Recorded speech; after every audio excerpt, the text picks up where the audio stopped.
So like, That and was then a a lot of people don't know that Bobby Hemming, before he had the situation, he was talking about the Vedic. He was getting right. heavy into that shit. Yep. That's where he was ending up, anyways. That's where he was Yep. headed.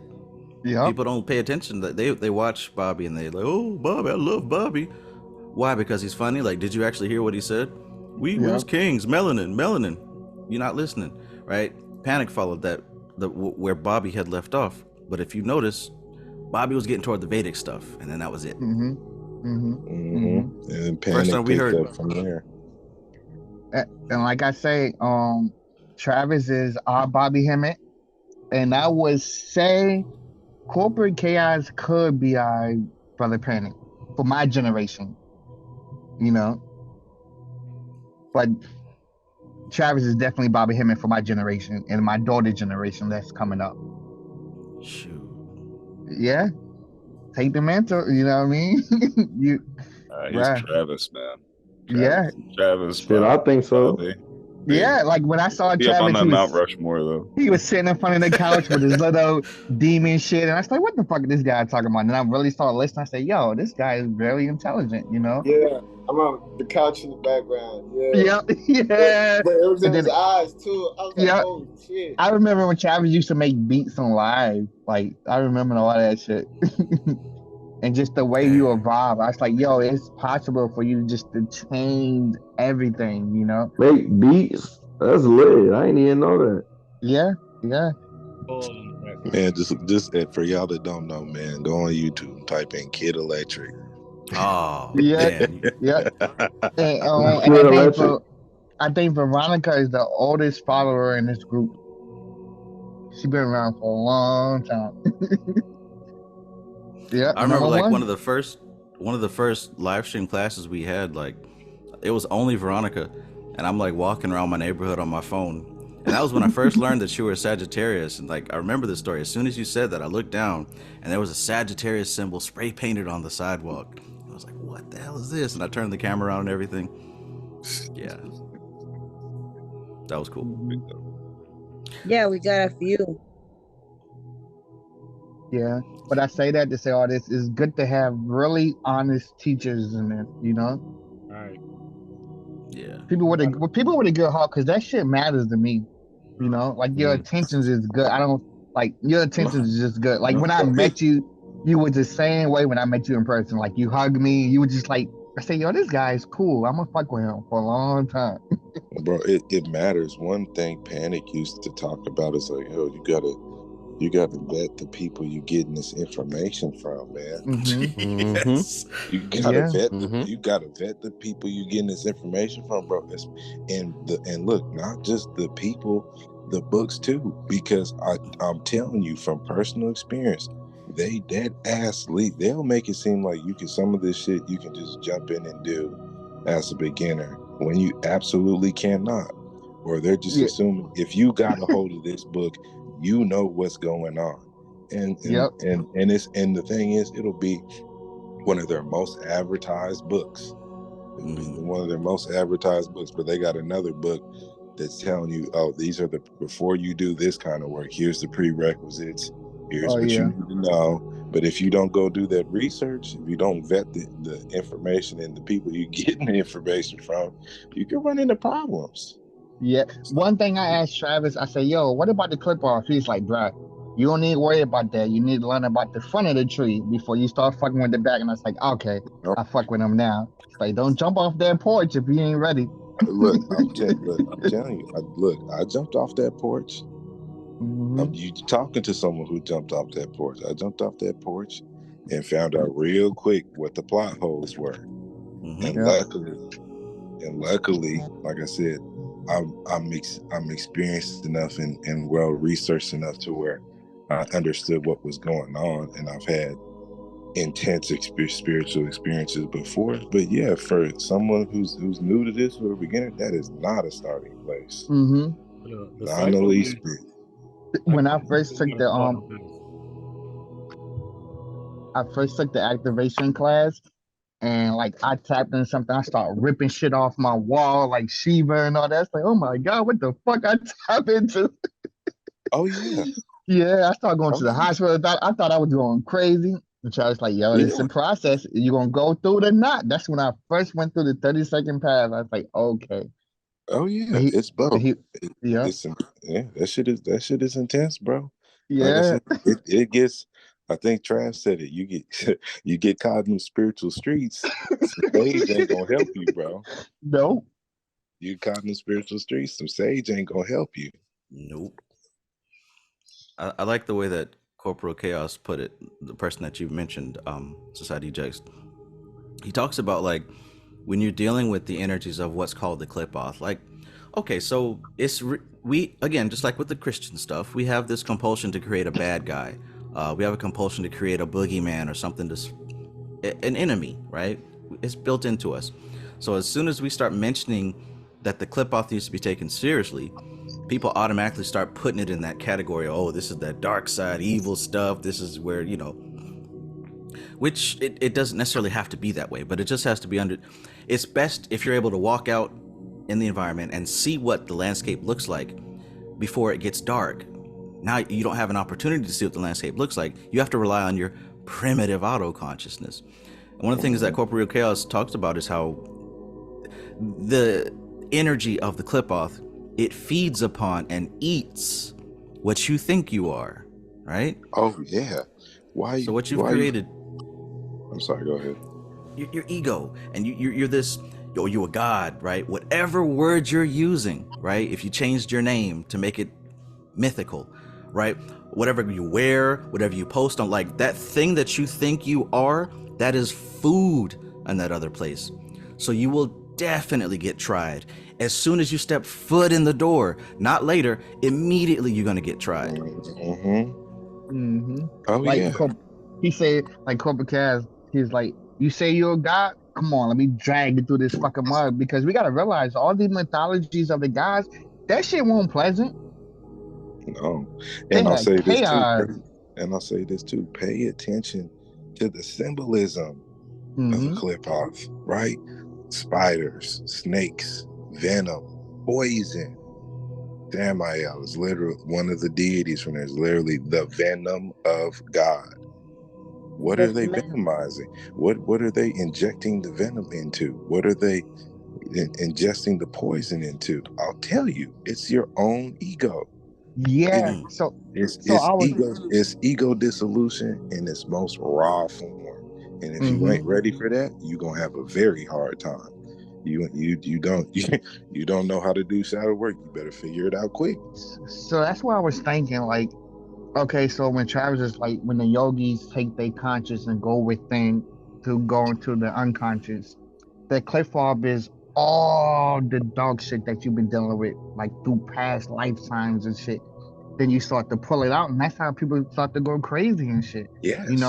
Like Yes. Jeffrey Dahmer, I say he tapped into the Qlippoth. Absolutely. He still was a lightning because he fulfilled his desires, but he tapped into some shit that regular people won't do. Yes. The Unfortunate made a good point about the Qlippoth. It isn't necessarily stuff that is evil. That's a great example.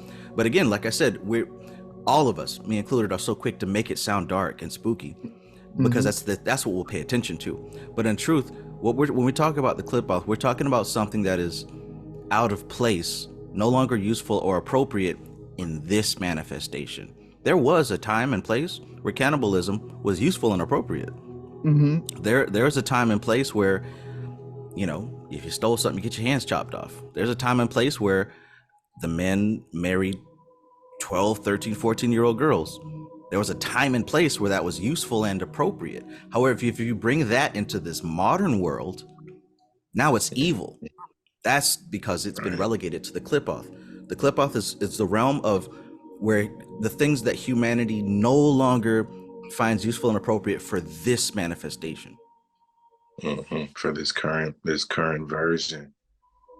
Another thing that's why one of the big symbologies of it is of course death being one of them, but the caves too. Right? Caves are something where shit gets hidden in, or something gets laid to rest a lot of times historically. But also too, what one of the things you'll be dealing with, because like he said, it's not necessarily purely a negative or evil thing. Sometimes most of the time it's things that just aren't useful anymore. Some of the things could be useful because, like I said, in caves they find gold, diamonds, and oil and stuff sometimes. Well, you know, so it's not it, but venturing into a cave system can be dangerous. It's easy to get lost in this current manifestation. Now, if you were a spider or a snake or a scorpion, you'd be right at home. So the metaphor that I gave about with stuff being out of place or out of time, therefore it becomes evil. Well, what's that have to do with your ego? Well, you're entering into a place where your ego is now the Qlippoth. It's not that you're entering into this scary realm and you're getting destroyed. You bring that there. You're entering into a place where you are no longer useful and appropriate. That's why you're food. The fear is what consumes you. The things that you're actually afraid of. Now, everybody on this call is going to say, I ain't afraid of anything, right? But you know, when you lay down and go to sleep, there is something that you don't want to happen. Now, guess the first thing you start messing with the Qlippoth, the first thing when you start messing with the Qlippoth are those things that you fear.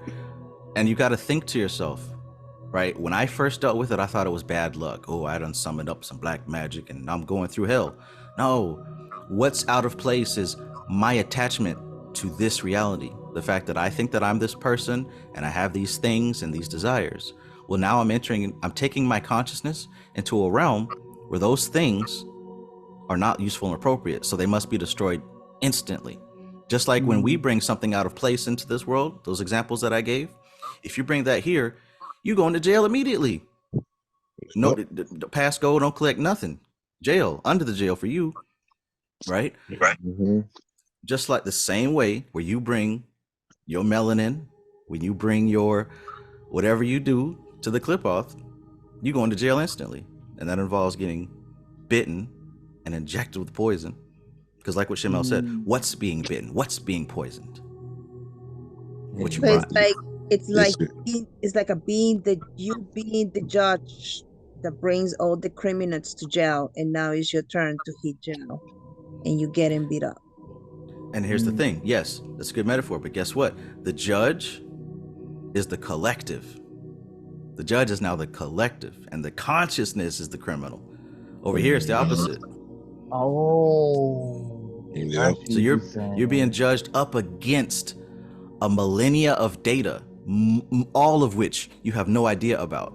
Think about what I just said. You're being judged against rules that you've never even experienced before. Corporeal Chaos, he gave a cool example that I'll never forget. He talked about how this is the darkness. This is the nighttime. They call it the night side of the tree. When you step into that place, they let you take a couple of steps before they eat you. It's not like I said, as soon as you step in the door, but as soon as you step into the door, it begins. But here's the thing: you can get kind of deep in there. He says you don't get a flashy death like a superhero where y'all battle it out and you get to say your last words and I mark my word. No, you don't get none of that. They let you get just far enough and they take you out quietly, and that's it. Yeah, that sucks. That sucks. Yeah. You want to get your last word out, right? You want to be able to call for no. He gave an example. He said you start fucking with that shit and everything you've been dealing with, and then that voice whisper in your ear, kill yourself. Manifest right there. He said, "Oh yeah, no, oh yeah." That's one of the first things that happens. So look, that's one of the first things that happens, man. Especially if you start, let's say you start where Malkuth would be, right? That's some of the symbology of the path of those paths, right? I think the moon card and the judgment card come to mind, right? The moon card is that little crayfish coming out of the water onto dry land. Well, water represents your subconscious mind. So what do you have stored on your subconscious mind? That's going to come out onto dry land. And then the judgment card is a similar thing. It's the rebirth or reawakening of things stored in your subconscious mind. And if you hopefully you've been doing shadow work before you start. Otherwise, you're gonna have to. And it'll pull up some shit from past lifetime. Yeah. Exactly. And the thing is, it's not always something from this lifetime. I'll tell you personal experience. I had shit pop up. I was like, what is this? I never fucking experienced that. Mm-hmm. No, it was some shit from past lifetime, prior karma. Mm-hmm. Mm-hmm. Absolutely. I always say, like, people that really came out of that path can really navigate when they leave the body, because I always feel like when you leave the body, you go through all of that shit. You know what I mean? Because you still gonna follow through it. Like everything that you've been dealing with and that you don't put off in life, you're going to deal with it when you leave the body. Can you imagine? Okay, so like I always look at it like when you dream and have like nightmares and shit, you always know that you're gonna wake up to the body. Can you imagine making a transition and you don't wake up to the body and you're really stuck in that atmosphere? Like it's crazy when you really think about it. You're talking about the moon card, right? Let's continue with the symbolism, because the moon card has hints of deception. It has hints of being deceived, being tricked, being led into an illusion. And I always had questions about that because I considered the moon a pretty positive symbol. But again, if you look at the symbolism, you got the water, like you said, as far as it being the subconscious mind, and the crayfish being a creature of the deep, emerging to become a creature of the land. So this is the aspect of the self that can traverse both the subconscious and the conscious. But let's not stop there. You've also got these two wolves. Well, excuse me, a domesticated dog and a wolf. Yeah. And what do we think that might represent in this theme of evolution? Well, that's exactly what it is, evolution. So we connect with these past lives as well. This thing's coming out of the water onto a landscape where we've got the same thing happening now, just in different time frames. Right. And that's because the dog evolved from the wolf. Right. So with this card being about deception, it isn't so much about you being tricked. It's that you're, once again, dealing with a mountain of data that you have no idea about. We don't know our past lives off rip, yet they still affect us. If you don't believe in past life, at least you can see that the DNA that was used to construct your body has been affected by past decisions. As above, so below, what creates the energy that fuels this body has also been affected through past decisions. So the deception there. I thought about whenever. Oh, I'm sorry. Go ahead. So the deception there is misunderstanding the ups and the downs of life and misattributing them. Yep. Exactly. Two things you teach, Travis. When you cross that 30-second path, you have to have discernment. But when you guys are talking about the moon card, I look at the wolf being the unconscious and the dog being the conscious mind. Because you got to realize that the wolf was domesticated to a dog, and that's how the dog became domesticated. Good point. Yeah, domesticated by humans. Yep. Good point. One of the conscious mind. One of the things I heard about a moon card, like a quote that was attributed to it, is it's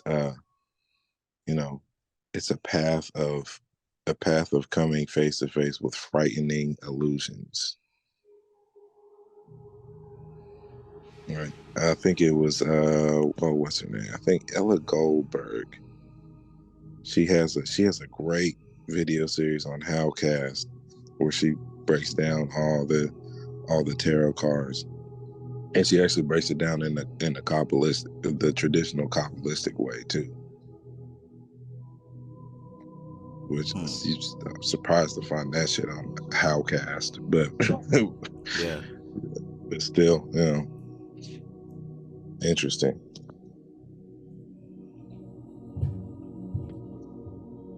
Me personally, I always thought that like past life experience, and when people was talking about death, I always thought it was bullshit. But I kind of realized that it is real. If people really is tapping in and just tapping into these like different areas, like you could pull out information from that, Because I used to always think, how the fuck could you have a past life experience, but you can't remember what happened when you make the transition? That's always been my doubt. And people's like, I'm having past life experience and I'm pulling for all this information. I was like, okay, so How could you remember this information, but you can't remember what happened when you made the Well, transition? it's just like this, bro. You can delete a file off of your computer, right? But where does it go? Yeah.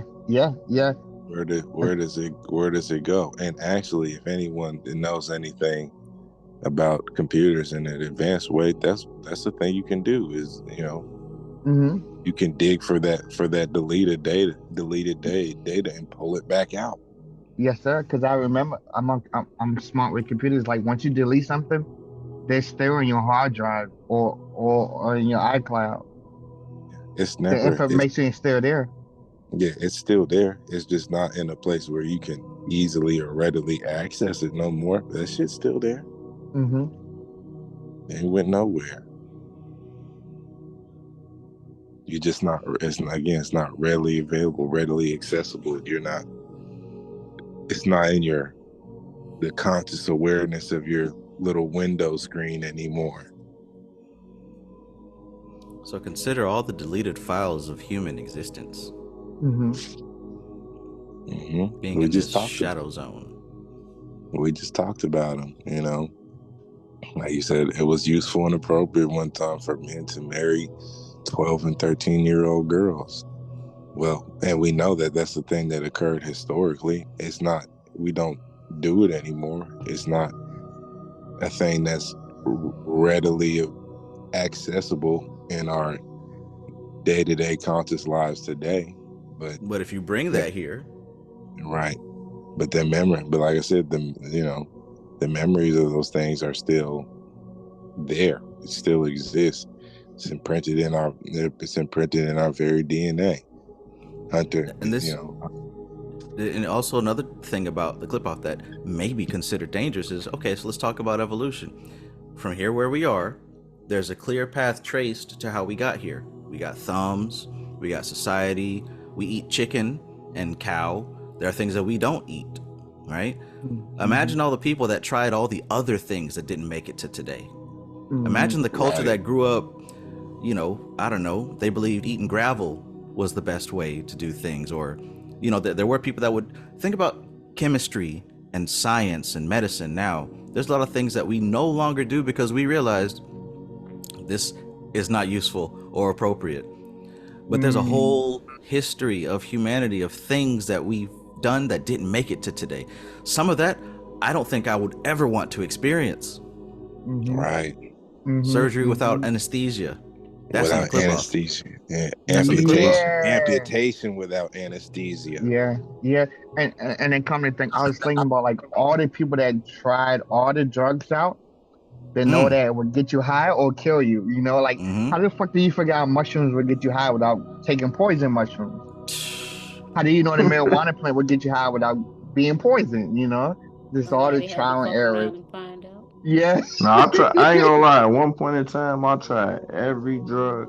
I'm not bragging or nothing like that, but I tried every drug when I was younger. I tried a lot of drugs, and I felt like I had to go through that experience to not need drugs. Now I don't do any drugs, except for my prescriptions that's prescribed to me by a doctor. But other than that, no. But the shrooms, yeah, I'm definitely finna do those.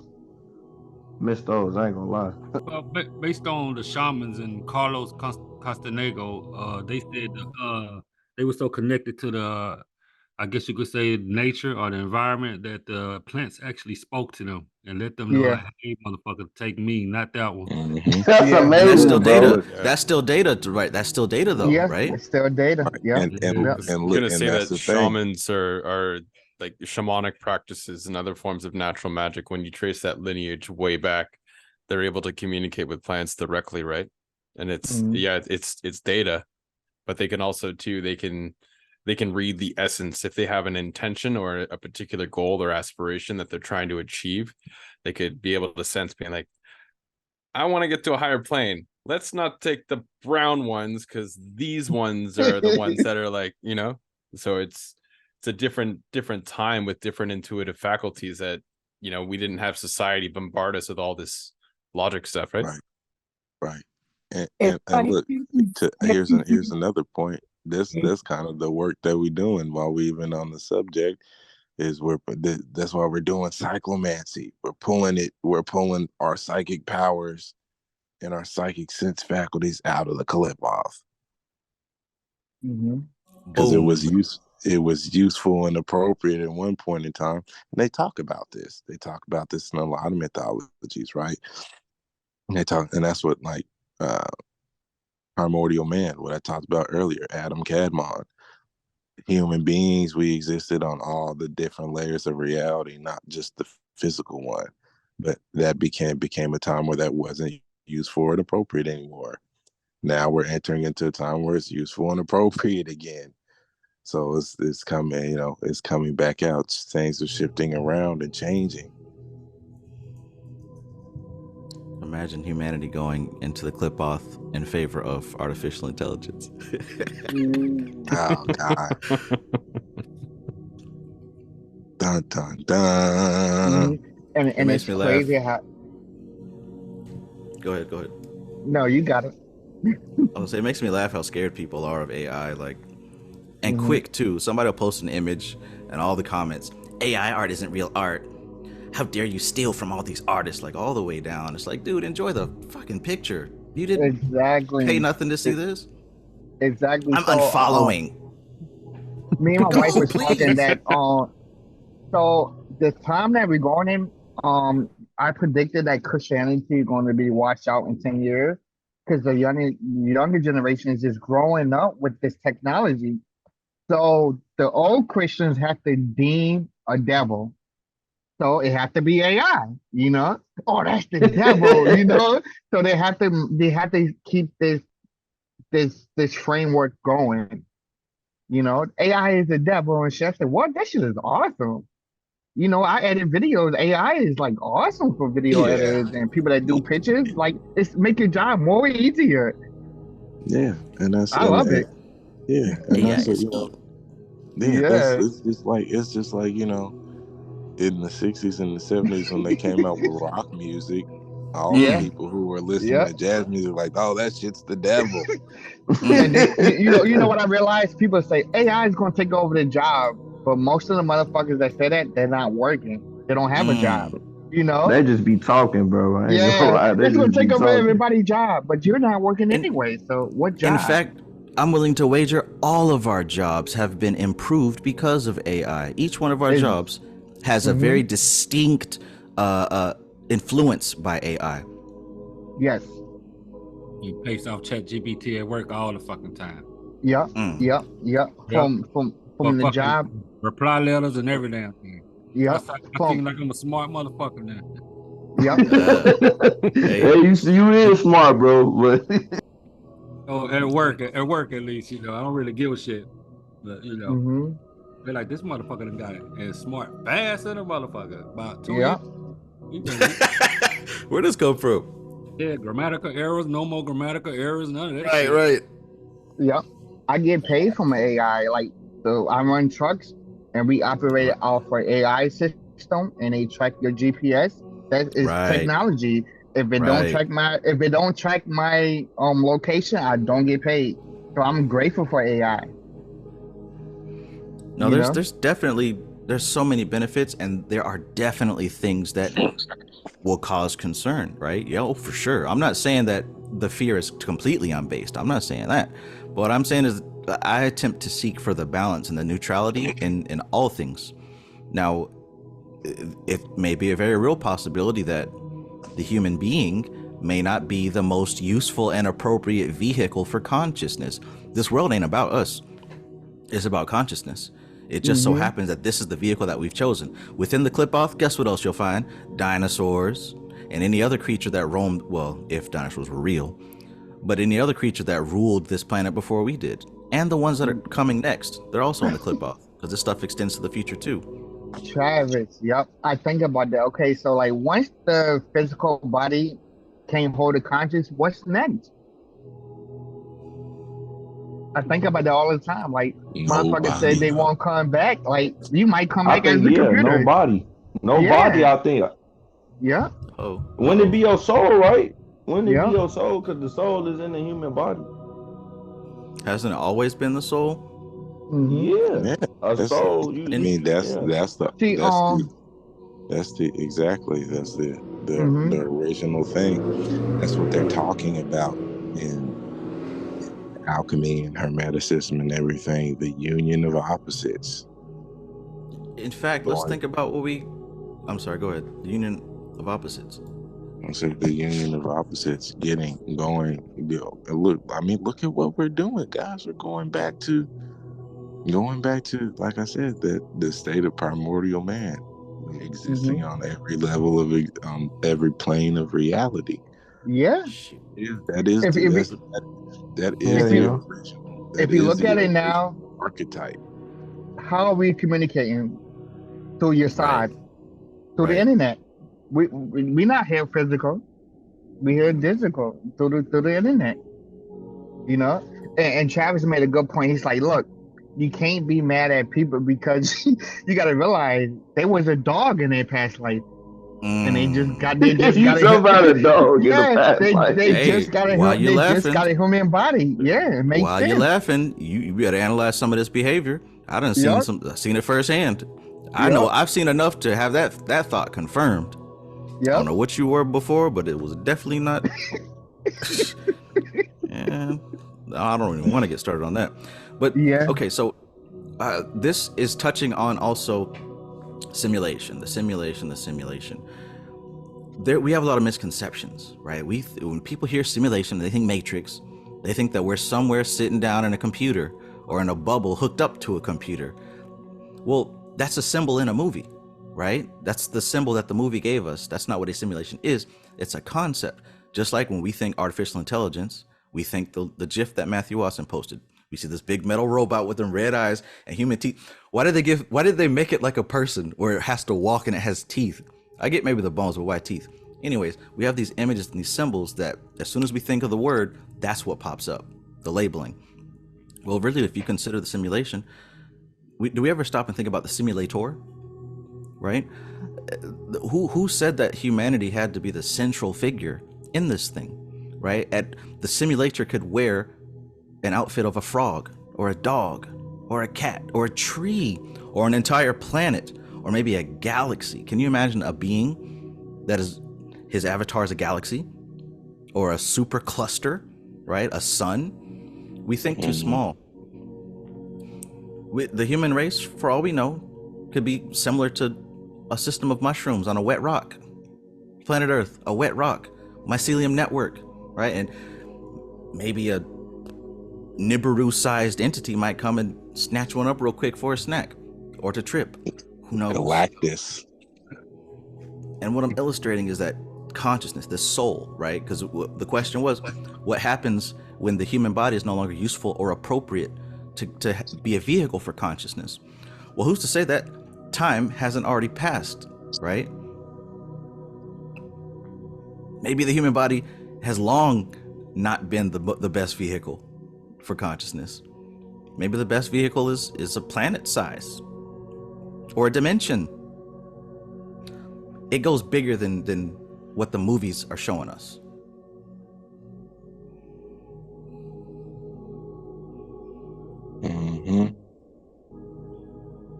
Check. Intense, Matthew. Intense.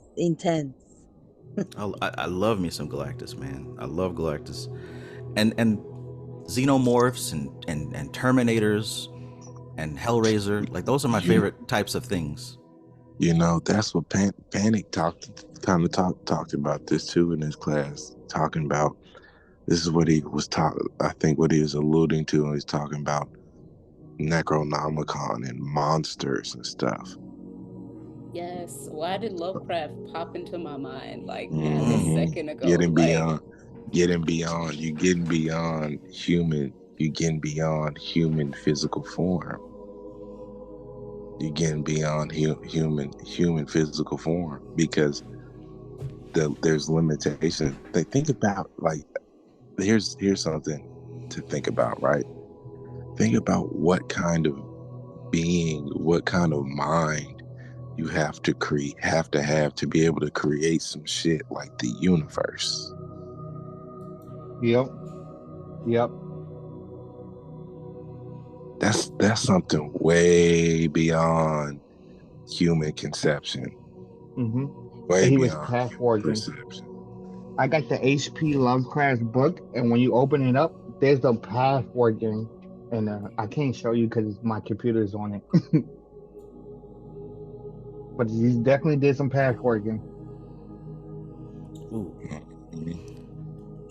And that is a great point, right? Like I said, who states that the human vehicle is the best vehicle?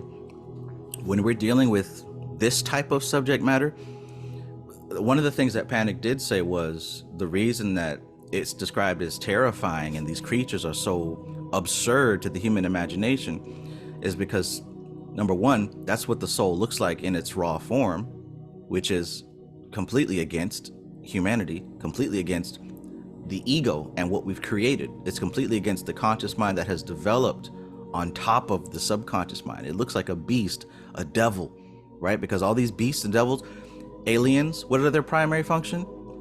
To completely eliminate life, completely eliminate it. You're not getting away from a xenomorph. What you talk about Galactus? What's he here to do? I'm gonna eat that whole planet, all of it. You talk about Terminator. Everybody's dead. There is no survivors. So this stuff, it's pointing to something deeper, right?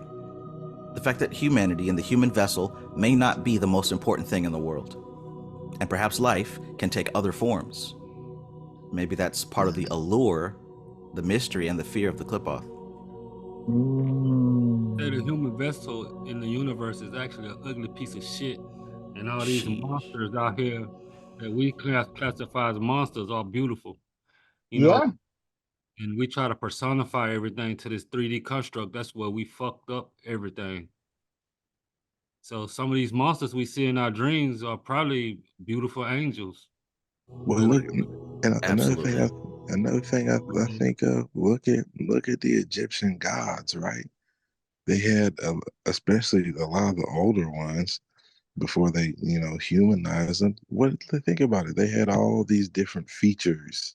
A lot of the Egyptian gods, the Sumerian gods, they half man, half fish, or part man with a cat head or dog head with wings and all this other sorts of shit. You know what I'm saying? Just taking on, you start, taking on all these other attributes and stuff to offset or supplement everything else that you got going on. Because think about where we live at in the physical plane of existence.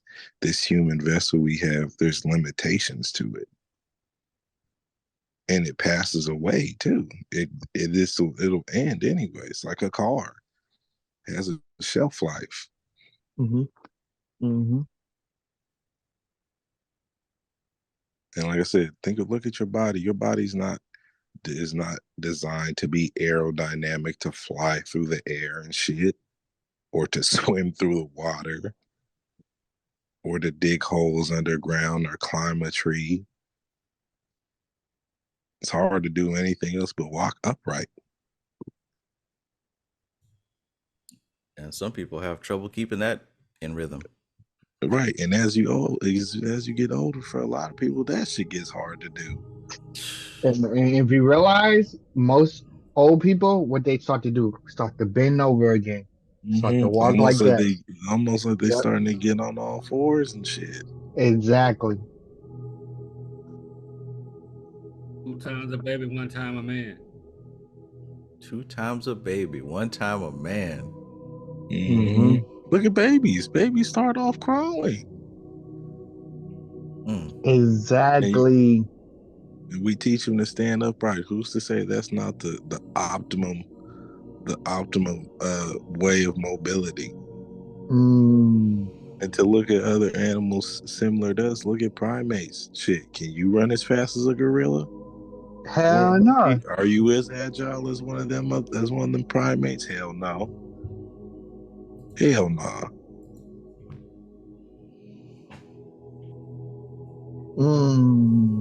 And then look at oh my God, look at Planet of the Apes. I see what you're saying. Yeah. Look at Planet of the Apes. That's probably what that movie is about. They get them primates get our level of consciousness. they damn near just as capable, if not more capable as we are. And they get our level of consciousness or intellect or something beyond that. Shit, we gone.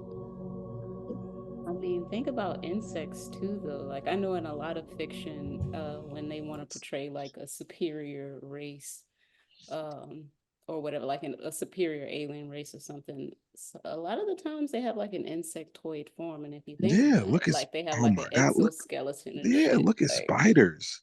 yeah. Look at spiders. In my mind, the spider's like the apex predator. They can run.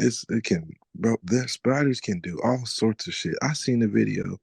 Spiders know how to fucking weave a web that's like magnet. There's certain spiders that can like weave a web that's magnetized that catches onto the fucking electric current in the air, and they can parachute and ride this current to wherever they need to go. Now imagine if it was as big as you. Now imagine if it was as big as you. Look at the praying mantis. Look at the praying mantis. Yeah. The mantis. They eat everything. They eat things bigger than them. They eat mammals, each other, fish, each other. Now Even snakes. Imagine it was the size of a dog. Yeah. You know, I used to raise dogs, and I was like, what keep this dog content? You know, from like going ape shit on me, you know? Because I had like pit bulls, German shepherds. That's like, we domesticate this dog just by feeding it. Repetition. Feeding it, taking it out, repetition. You know? But you got some dogs that break that program. Like, fuck you, I'm going to tear shit up to the original nature, you know? Just crazy. And that's what I'm saying. That's really the only thing that's been saving us, and maintaining civilization and humanity is our damn intellect. Because we've been able to develop our intellect to the point where it's superior to most creatures on Earth, and the ones who would have intellect that's on par with us just really ain't as big as we are. Like a spider or a squid or an octopus or whatever. But imagine the motherfuckers just as big as you. Well, that ego makes us survive. Yeah. We get stuck in that primitive auto-conscious, we'll be fucked. Right. This is why I said earlier, whenever I hear stuff like this, I try to find the balance. Because a lot of the stuff sucks, but hey, some of the stuff is also what we can be grateful for. If you strive to see the balance in all this stuff, it'll help you to navigate better, because if you harp too much on the negative, you can quickly start to make that devil again. Remember, it's a tendency inside of us to create an enemy to fight against. It's definitely harmony, man. It's definitely harmony. Learn to be grateful for all the things that you normally be grateful for, and then learn to be grateful for the shit that you normally wouldn't be grateful for. Or shit that you wouldn't be grateful for at all. This conversation has been very interesting, and what I'm gonna do is, when I stopped talking about class stuff, and then for some reason we got onto Qlippoth, I'm gonna cut this out and put it on YouTube. So is there anybody here that doesn't want their face on my YouTube channel? Yeah, you can show my face. I'm cool with it. All right, good. So I don't have to do any extra editing. Yeah, I think I'm gonna put this on YouTube because this was a really good conversation. Yeah, and a lot of good things were said. Hey, y'all take care, family. I really enjoyed the class and learning from each one of y'all. Y'all have a blessed day. You too. All right, peace, love. Peace. Oh man, take it easy, everyone. Go do your Kai's theorem.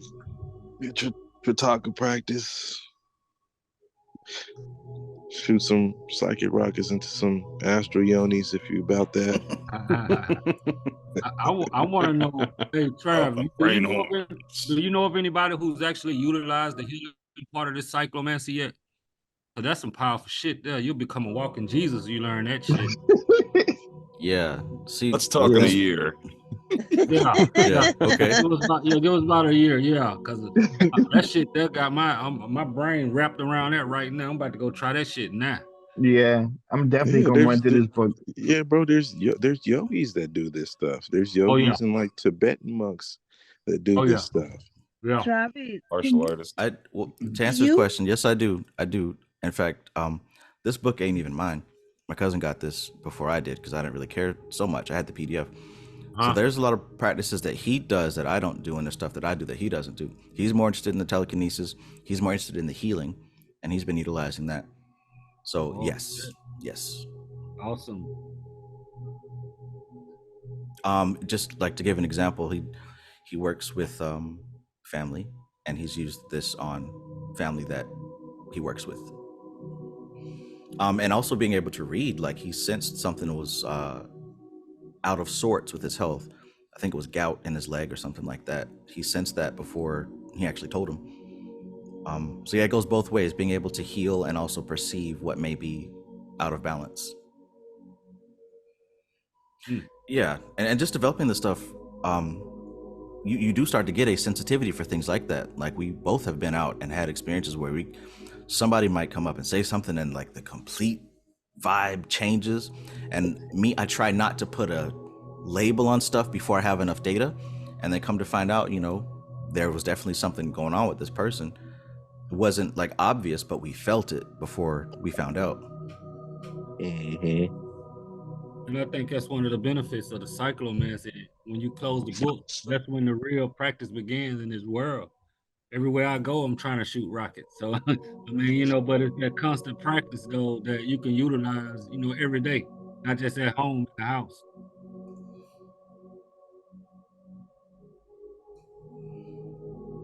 Bobby Hemmett said in a couple of more decades or whatever years, he wanted to make it more in his time, but he was saying people will be utilizing more of these abilities. It's going to be like X-Men, he said specifically, like X-Men. Now, of course, everybody was thinking, oh, I'm going to have Wolverine claws, oh, I'm going to be flying and doing all kind of stuff like that.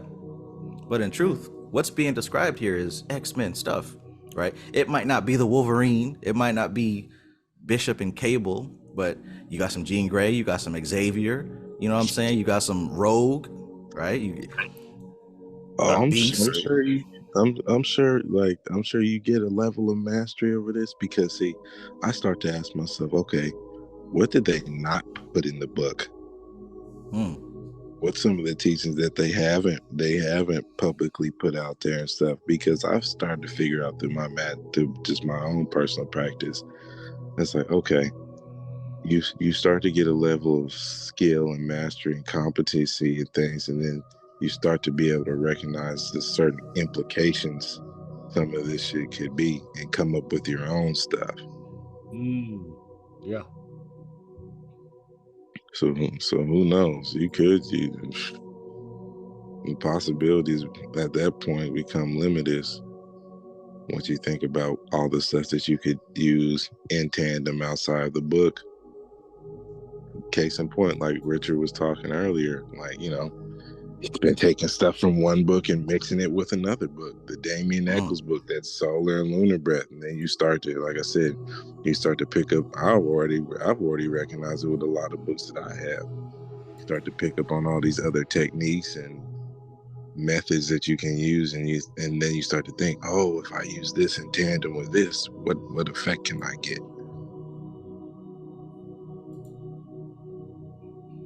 Then a book like Cyclomancy becomes much bigger.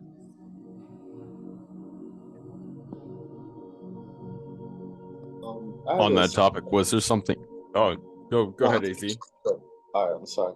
I'm gonna be quick, but I had an experience with a shaman about 6 years ago. This is before I knew what a shaman was, and what happened was he said I needed cleansing. That's what it was, right?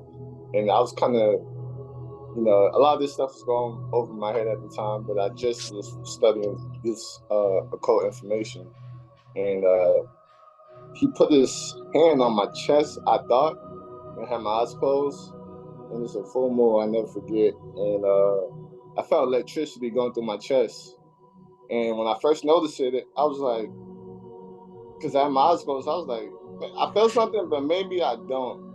So I was like still chilling because I was kind of relaxed.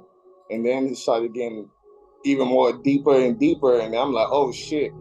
I felt some shit going to my chest, and I opened my eyes, and he has his hands like this, but it's not even touching me, actually, and I was kind of confused.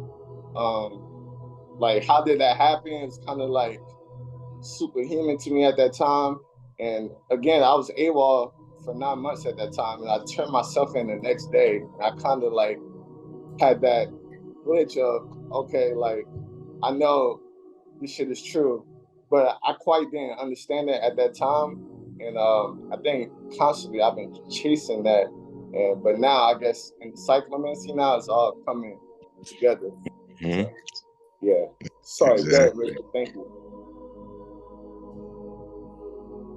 Exactly. I've definitely Richard, what the? Sorry. Super what quick. The hell is? Oh, go ahead. We all know a lot about Bobby and other gentlemen, but does anybody did research on Frank R. Young itself? What do we know about him? Oh, Frank Rudolph Young? Yeah. Well, I know a lot of stuff he got from his grandfather was some sort of yogi or some sort of mystic. And that's what I'm assuming that's where he got a lot of this information from. I can't remember which book he talked about it. It's in one of his other books. But yeah, that's one thing I do know. I don't think getting on this guy. I know I was reading it yesterday that he was a chiropractor.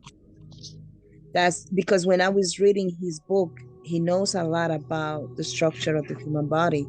So I was like, this guy's gotta be some kind of like something in the medical, and he was a chiropractor, which he actually practiced kinesiology too. So I can see why he explained very well the pathways of the energies. Kinesiology actually tends to do that. Mm-hmm.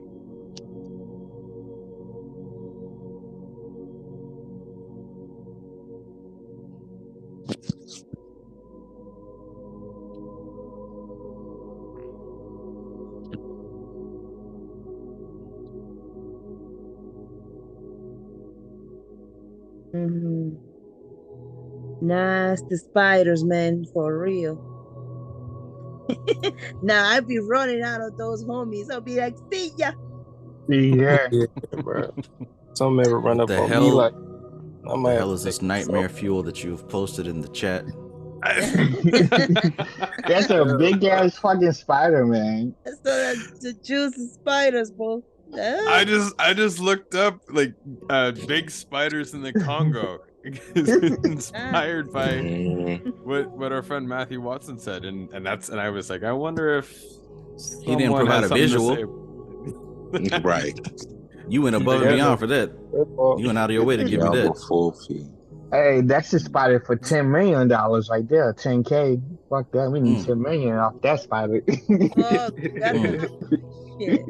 One on that topic of there's so when I get to the forest, it hasn't happened like the past few nights, but when I get to the forest at night to practice my lunar breath, before like that, it started around the beginning of Cyclomancy class, where I would get there and then I would see just a vision of spiders coming to me, right?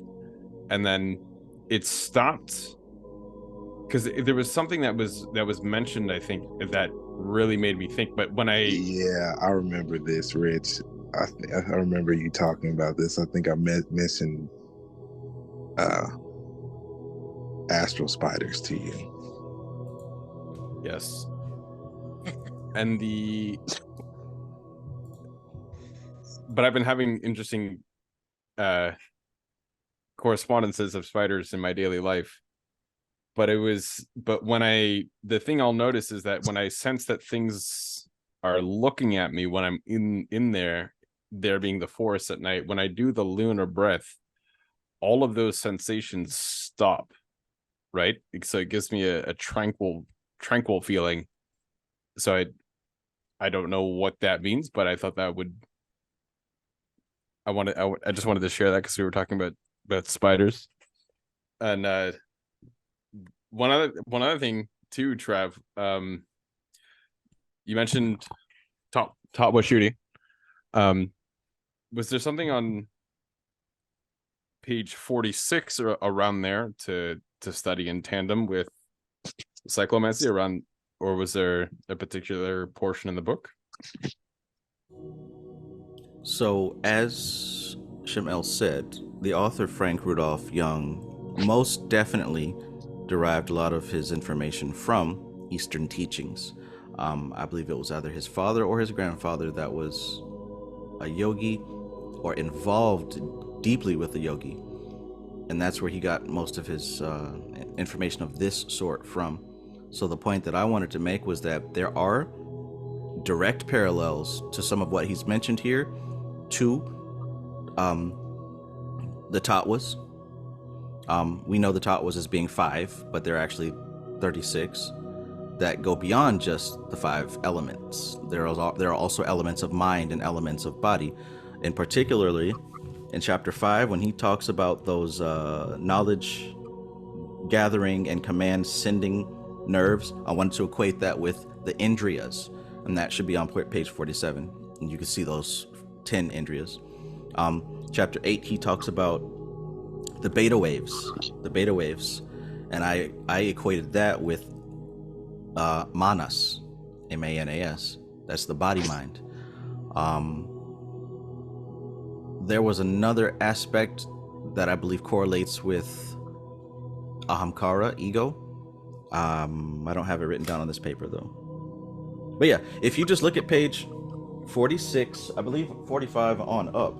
Honestly, let me check it real here. I believe it should be 45 on up. Yep. Page 45 has got the diagram, the infamous diagram. That's all the top was right there. Mm-hmm. But if you just pay attention to Prakriti, good old Prakriti, Mother Earth, Matrix, whatever, Creatrix, it says, all that stuff right there is our direct experience. That's the microcosm. And this book, Cyclomancy, does mention his description of some of these things.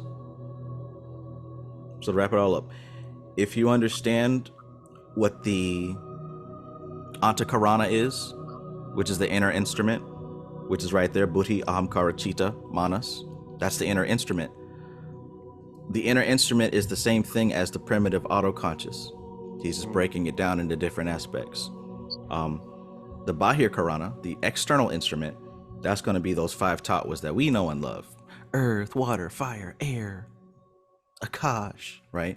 But it's deeper than that. Because if you do know this book, then you know that the 5 elements are not just what we're able to perceive, but they're also what we use to perceive them with, right? This is something kind of strange to think about, but there is sound, and there's also the faculty of hearing that sound. They both emanate from the Akash element. There's taste, and there's the faculty to be able to taste stuff, right? There's flavor, and there's the ability to taste. Both of those come from what we call the water element. And all of that is Prakriti. So like really when you're doing this kind of visualization, like you have to sit down and really consider everything that I see and the fact that I can see, everything that I hear and the fact that I can hear. All these functions of perception and knowledge, all of that is Prakriti. None of that is you. Absolutely none of that. And the labels that we attach to those things that we have saw, smelled, tasted, heard, felt, the labels that we put on it, none of that is us. And what's helpful and useful about this is that in my meditations, at least, I spend time really slicing down, like Society Eject said, discernment, which is extremely important. Slicing down between what is me and what is not me. That's very important to do, because all the problems in life that we have, every single one of them is due to us believing that something that is not us is us. Every single problem we have, no exception.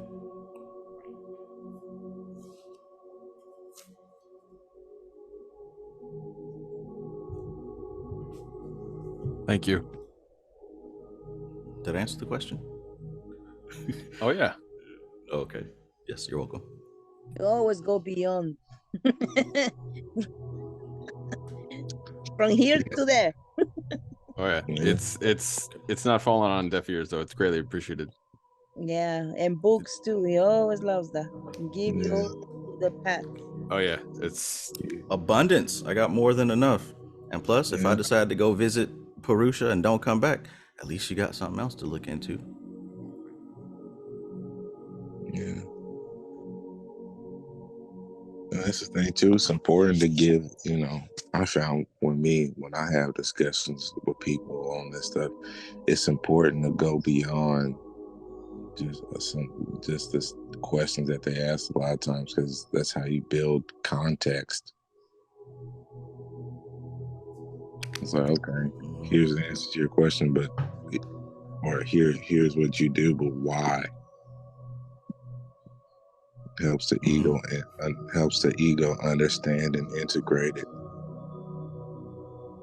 Or at least I think also too, a lot of times the one of the reasons for seeking information related to this nature is because we want a deeper understanding of the illusion that is this reality. So it's not just when you do give that extra, right, when someone's trying to get a deeper understanding, they want to know, because I'm insatiably curious, right?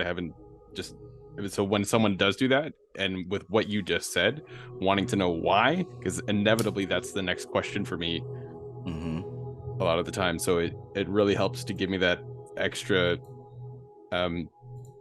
satisfaction intellectually, but also to satisfy that curiosity as well. Because when I know that I will, masticate on that. When I masticate, right? Language. Not the other one. Not the other one. This is recorded. Oh my goodness. Let me say it a different way. When I chew on that info, right? When I'm trying to digest it, with what was just shared, the extra little bit, it will help to keep me satiated for a little while longer too. So that's much appreciated. Yeah. And I that's what I was going to follow up with. Is also you have to know the audience, right? Because everybody doesn't want all that. Like from my experience dealing with many people in this subject realm, most people just want the answer they asked for, and that's it, right? Mainly because that's all they can handle. But also, everybody's not sitting here doing cyclomancy. They want to know what color candle to use and what demon to summon, so I can go do that and then go back to watching my Toric videos or whatever. But there's a special group, that's y'all. There's a special group who doesn't just want to know how to do it, but why does it work and what else can I, you know what I'm saying? Like, when they say don't cast pearls to swine, like, gotta be able to identify, or your breath does go on deaf ears. I don't have no more breath for that. I was gonna say too, like, because that's just how, at least I don't know, that's just how my mind works. Because like, it's like, okay, why is cyclomancy important? Like, okay, yeah, you can do all this fly stuff and shoot psychic rockets in the astral yonis, but why? What's the deeper? What's the bigger picture? That's the microcosm. What's the macrocosm? It's like, even too, like, you mentioned something about Kaya Stern. I'm like, well, why do I need to do that? What's the point and purpose of it? Where is this taking me? Why am I doing all this shit beyond just, okay, I can makes my magic more effective, or I can get psychic powers and whatnot, Does anybody has anybody checked out his other book, The Secrets of Personal Psychic Power, by any chance? About Frank Rudolph Young. It seems like somebody has that book. I got all his books in my in my Google Drive. I give access to everybody. How is it related to cyclomancy? Because it seemed like they would be, related kind of way. So yeah, a lot of the books are related, like Psychastra, Somo Psychic Power. They're all kind of interrelated, and they play into each other. There's actually a lot of techniques from those books that are from Cyclomancy that are in those books too. Oh, cool. I know that one is high as hell. Cyclomancy is like the most popular one, because that's where it really gives you a lot of stuff. It gives you damn near everything. I think that's a perfect example of pearls cast before swine, because many people have heard of this book, and I'm very hard pressed to find anyone who's read it.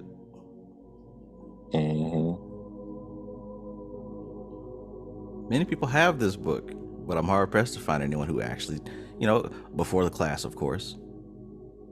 And the ones that we read it, do we understand it? Then you got that. Right. Because that's a whole nother thing too. Because I'm fucking writing this shit up, and I was like, what the? Yeah. That's a whole nother thing too. Just because we read the same book, but did you understand the message? Man. That's why I'm taking the time to break this stuff down, like as much as possible, to give you a idea of what to look out for in that chapter, so it sticks out. But and you can't rush through this stuff either. Like, you don't have to do all the exercises, but you certainly can't just blaze through it. Yeah, I read it last night. Okay, did you practice anything? I put my hand in a bowl of water. What did you get from that? I imagined it was hot. Okay, all right. Travis, I went last night with I went over with the video, and then I went to that exercise that you did with the doors. Yeah. Because I was in a public place, I couldn't get myself into like a stage of actually going into it. But last night, because I'm in my bed, right, and I'm listening to the whole thing, and of course halfway sleeping, halfway awakening and sleeping, I get to hear your voice, right? So it's like a program for my brain, right? So all of a sudden, when you say open the doors, and then you talking about the leaf, to picking up the leaf, and what what color does it look like, and all this stuff, right? So when I pick up the leaf, what shape is it has? Originally, it has like a regular shape of a leaf, like a regular shape, it's just like a regular shape. And all of a sudden, the leaf start turning round, brown and rounded. And I was like, all right. And all of a sudden, that door that you're talking about, that door, as soon as I, have that leaf sent me to a different, yes, round and brown. It sends me to a different door. It's not that I walk into myself in a door. It was already in another door. It turns out, bro, that it was not a park like Richard's Park. It was the beach. And it's combined with trees and all that, right? But to make this whole imagination short, I'm walking in between the trees and the sand on the beach. Now, I'm not a water person because I grew up in the city, and I'm like, what the fuck am I doing here? And it turns out that I go to this little house.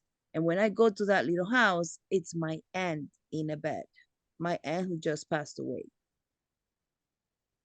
So my aunt, I open the door, I see this door, and I open the door, and I see my aunt in the bed with my cousin. My cousin is very Christian, by the way. So I see my cousin in there taking care of my aunt because she was in the bed.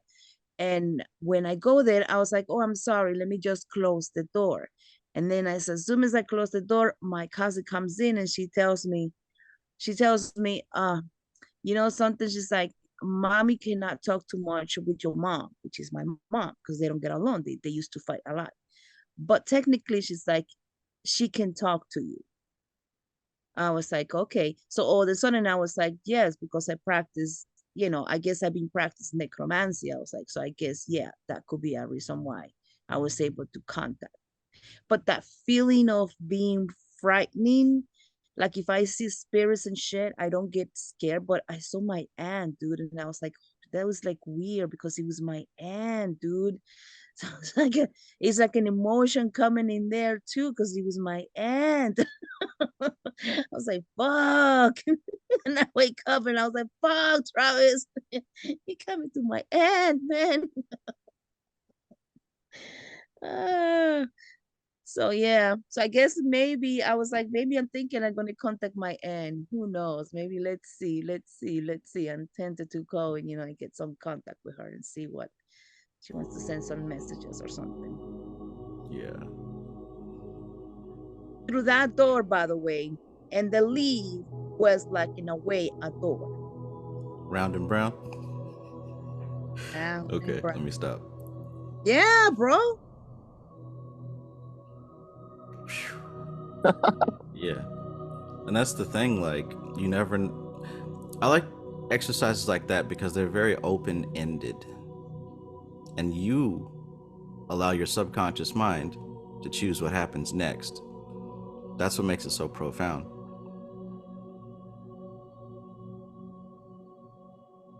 There's a way to do things where you can mix freedom with direction, right? There's a way to leave things open-ended so that the subconscious mind can fill in the blanks, because too much instruction, the conscious mind will start to dominate the situation.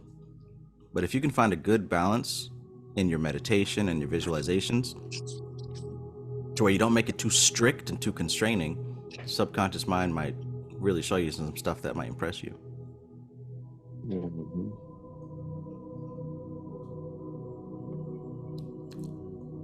I mean,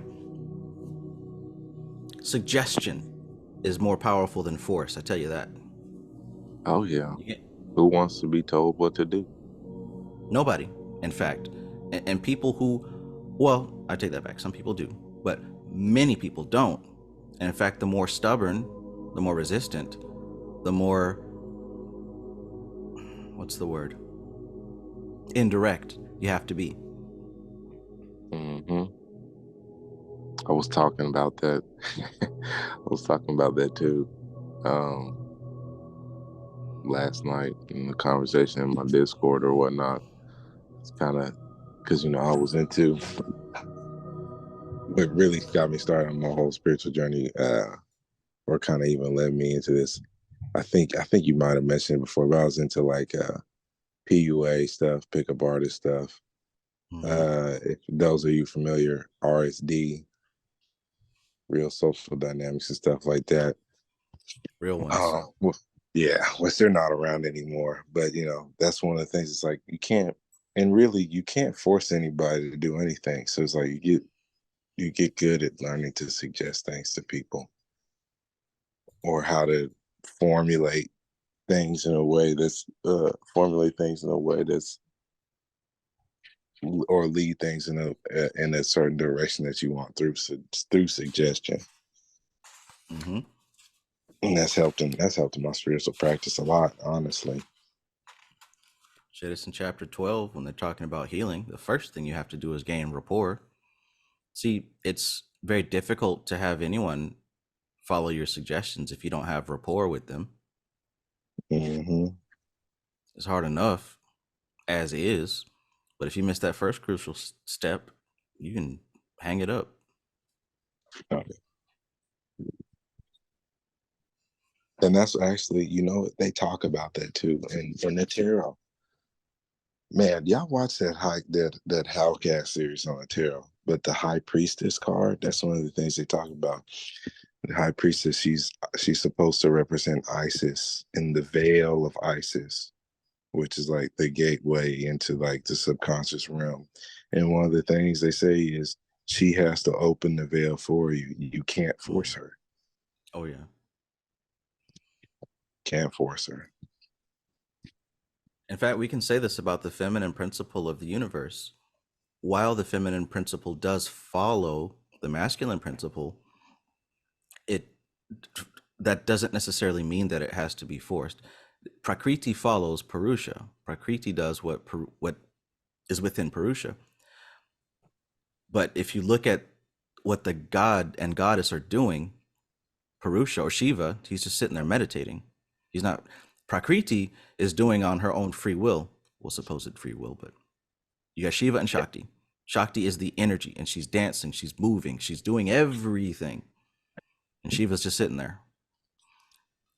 There's a balance of dominance and submission that makes for the best manipulation of reality.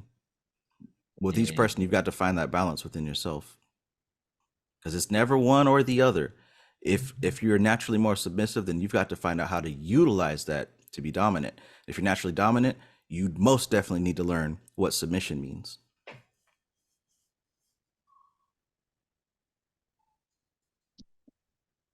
To find balance and harmony. And that's part of the reason why we are born into a specific body, because whatever energy has been comprised of what state we're at right now means that we're here to learn what it's like to be this form as opposed to the other. Hopefully, you learn balance while you're in whatever form you are. Otherwise, it's back and forth, back and forth, back and forth.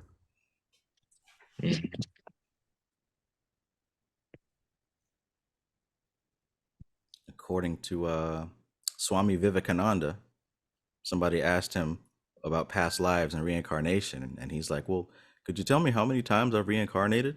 And he's like, trust me, you don't want to know. The number is so astounding that you probably give up right now. We don't know how many times we've reincarnated. We don't know how many past lives we've had. Most people think, oh, I've got 3 or 5. You might have 3 or 5 trillion. Yeah. Trillion. Right. And you might have fucked up all of those lives as far as not following the divine instruction of enlightenment. In fact, you most definitely did, because you're still here. Right. Yeah, 'cause most people think that time works in a linear fashion, right? Because you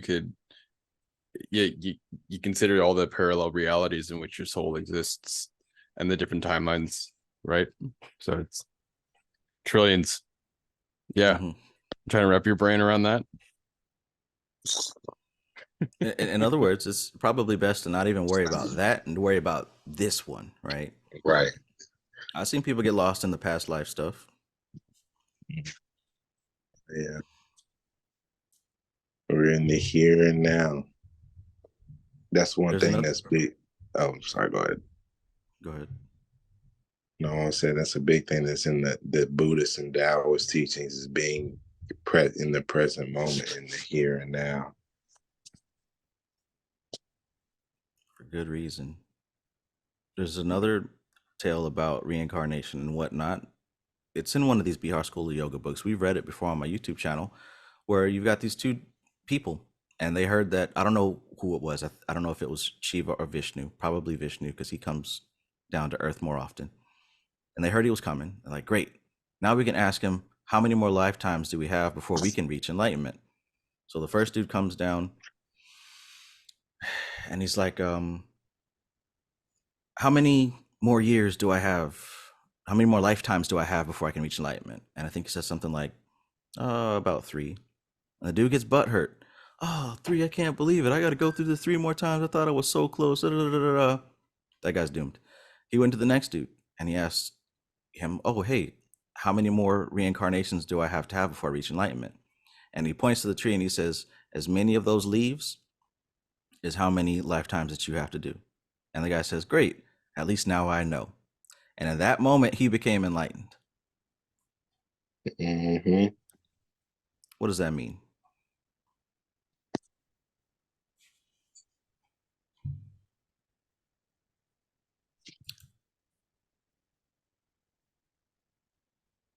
Recognizing the power of the now. Acceptance. Submission. Mm. It was like, 'cause look, he asked, and he told them. So it's like, now you know. And it's like, and whether he chooses to accept it or reject it, the fact of the matter doesn't change. Mm. Mm. The fact of the matter don't change. He knows now, and he's gained a sense of enlightenment from it. But that don't mean that he still don't have to go through them 1,000 lifetimes. Okay. But at least now he knows. He's informed now.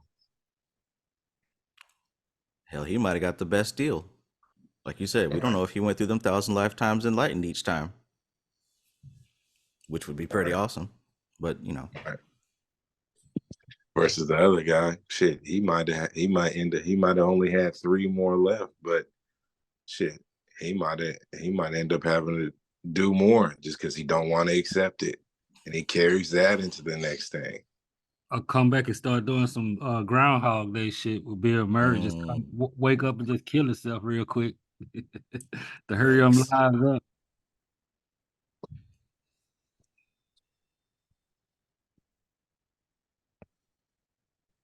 And that's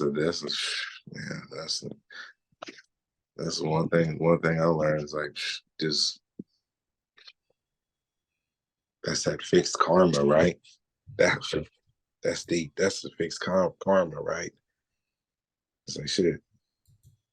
Yeah, you got 1,000. You got 1,000. As many leaves are on that tree. That's how many more you got to go. And like I said, whether it changed when he got enlightened or not, I don't know. But it's like, damn, that might be his fixed karma. Right.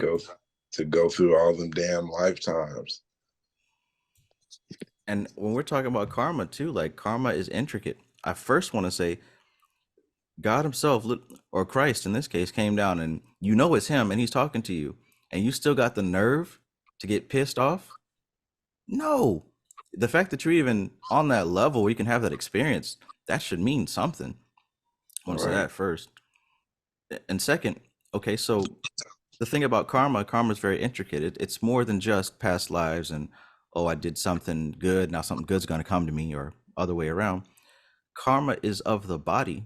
It is not of consciousness. The moment you realize consciousness, you are complete. You're done with the task. You don't have to do it no more. The body will continue karma forever. As long as there's a material plane, there will be karma. You get what I'm saying? It's not you. Like I mentioned with the meditation before, you have to separate what is consciousness and what is matter. Just like we were talking about meditation, one of them is going to rule you at any given time. Is it matter or is it consciousness? Now, yes, matter has karma because it is of the world of karma. There's no other choice for matter. But if you're identified with matter, you're dragging your consciousness along through that karma. At any point, you can choose to let it go. However, that letting go involves some surgery. You can say that again. Hint, hint, shadow work. Detachment. Matter of fact, they talk about this in Vajrayana code, severance.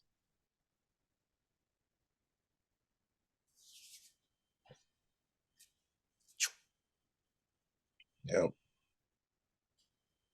So imagine if you take that kind of mindset, non-attachment, dealing with the Qlippoth, you have nothing to be afraid of because there's nothing to be attacked, nothing to be eaten, nothing to be lost, and nothing to be gained. Okay, so you think about a dragon in a cave full of gold, or a unicorn. There are some people who could pass that dragon's cave and get that gold.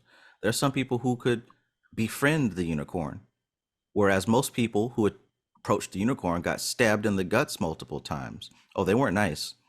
They weren't nice. There's a reason that the virgin is associated with the unicorn, because that is a symbol of a person of purity, with a pure heart. So those are the ones that they used to use to lure a unicorn into a trap and then, attempt to kill it, drink its blood and all that good stuff. But typically, Legend of the Unicorn, they disemboweled anybody except for the pure and the innocent. Mm-hmm. Metaphors, of course. Metaphors. Yeah. Allegories. This book taught what Shruti talks about purity, inner purification. She's not talking about washing your body because it will get stank again tomorrow. She's not talking about you watching some porno or smoking some weed. When she's talking about inner purity, she's talking about your attachment to this world. What makes you impure is the fact that you identify with matter. So the inner purification process is the process of learning how to become non-attached. Mm-hmm.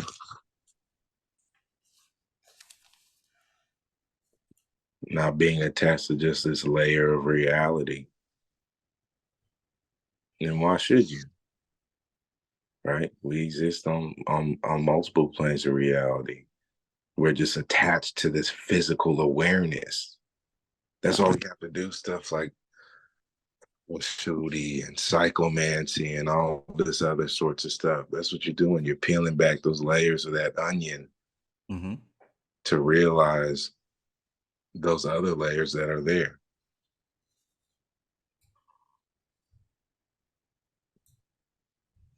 And all these individuals who are able to come back and write these books that actually get us results, because even as you said, there's books that claim that you can do this, that, and the third, whereas the average person definitely can't. People who can write books like this one that get you results, taught with Shruti, Cyclomancy, these are people who've peeled back those layers of the onion and found what's beneath. And in my estimation, at least from what I've learned so far, I don't think there is a you. I think you is a big part of the attachment. I think that once you really get down to it, there's only consciousness and matter. I am an illusion. This concept of me, that's an illusion that will have to be let go at the end. I want to die and not come back.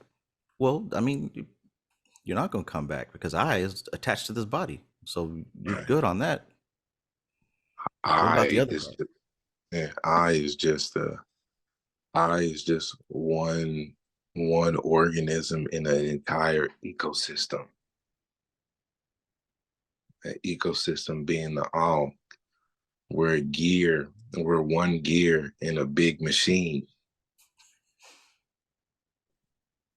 Ultimately, shit, if that gear breaks, oh well, go get another one, replace it, and that's what'll happen. So everything to be experienced is a part of that machine. Everything that can be heard and the faculty to hear it, that is still the machine. Our experiences that we have and our ability to experience them, all that is the machine. The matrix isn't just the world, but it's you too. You're the matrix as well. You, the equipment to perceive reality, that's the matrix too. So if you talk about getting out the matrix, you have to get out of what you know of as you. And this is way more advanced past cyclomancy stuff. We're just talking. Yeah. We'll say we're going deep. Going deep today. What is it? What would that look like? Is it possible? What is that like to no longer have a me, an I? Can you still eat McDonald's? Is it safe now to eat meat? It's beyond regular human awareness, beyond human perception and conception, right? To backtrack a little bit, not to go all the way back, but to backtrack a little bit, that's what Bobby was talking about with the whole universe B shit. Absolutely. Now you're going all the way. I was going to save that for this summer. But since we talk about Universe B, I've been studying his videos a lot. Richard Tracy knows. I sent him one or two. I've been going back. I bought the little subscription to Serious Times Media, and I forgot this is recorded. I'm so thankful that they have the Patreon up so that I can see the videos that used to be free all over YouTube, but now they're not. Anyways, Bobby Hemmett used to say a lot of things that you could tell kind of went over the head of the audience. And now that we have more supplementary data, we can see that for ourselves. And when he spoke about Universe B, he's talking about something that's difficult to describe. He's talking about it's not even a place or a time. It's existence before place and time. It is the soul itself.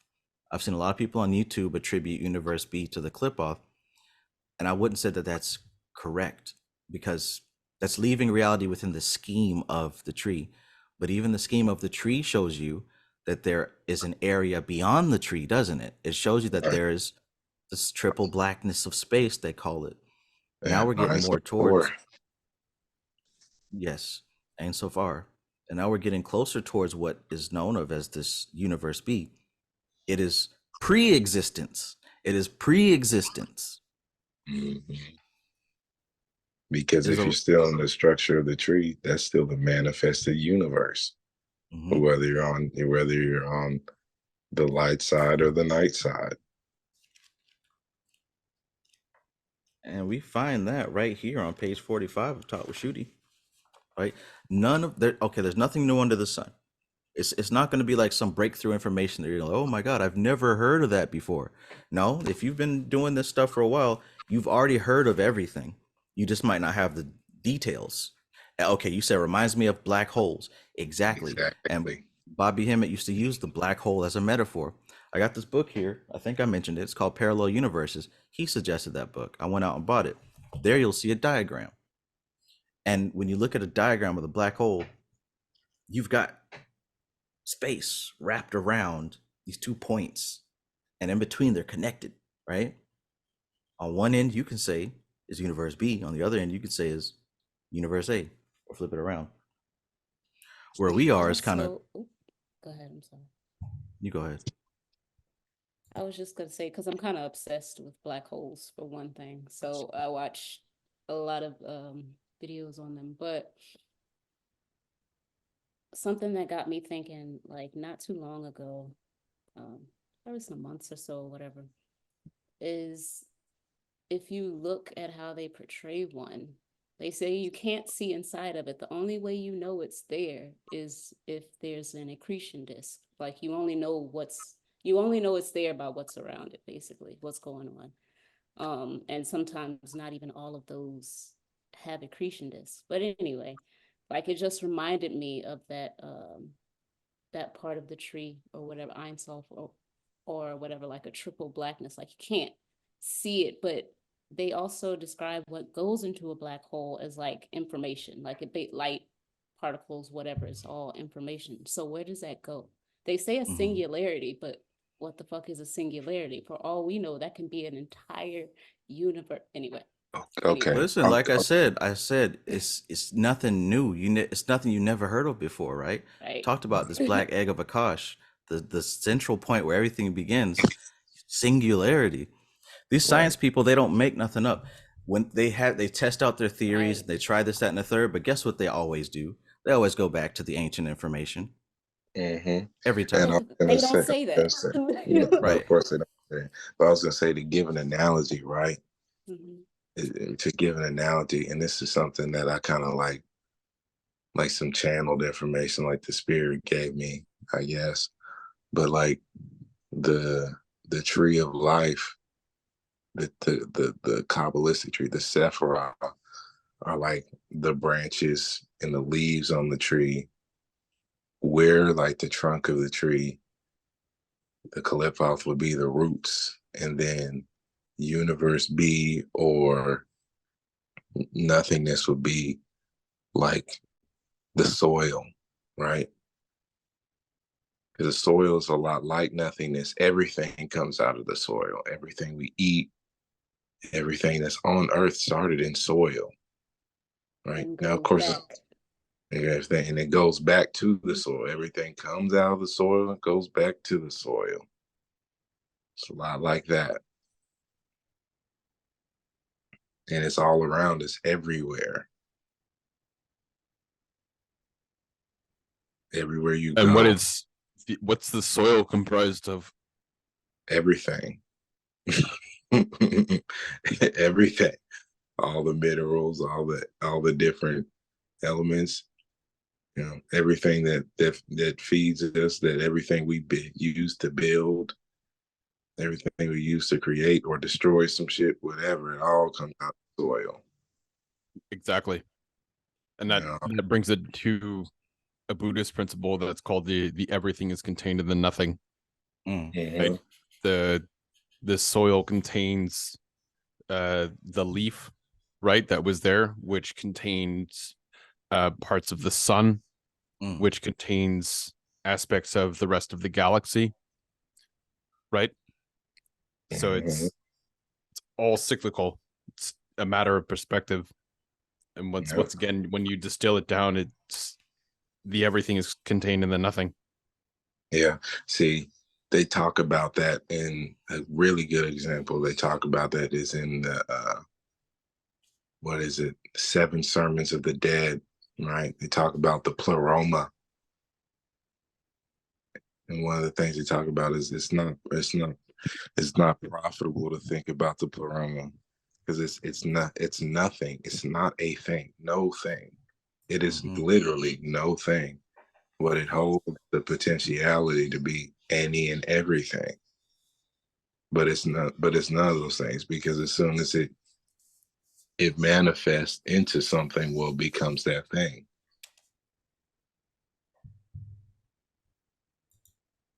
Cosmic stem cells, if you will.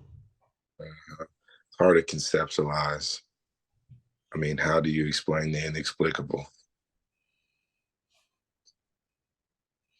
And that concept of the pleroma not being very useful to consider, that's a lot like the Qlippoth.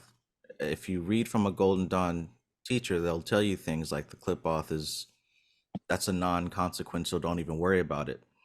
And there is some truth to that. As we stated before, there's lots of data. There's more useless data than there is useful data. There's more useless data than there is useful data. Why? Because we're coming from the perspective of an individual. You, specifically, you. There's more useless data in this world that far outweighs what's useful to you specifically. So what's in the Qlippoth? It's not just the past, but it's also the future. It's all the stuff that hasn't happened yet and all the stuff that you may or may not do, and the rest of the human race or the cosmos or the galaxy may or may not do.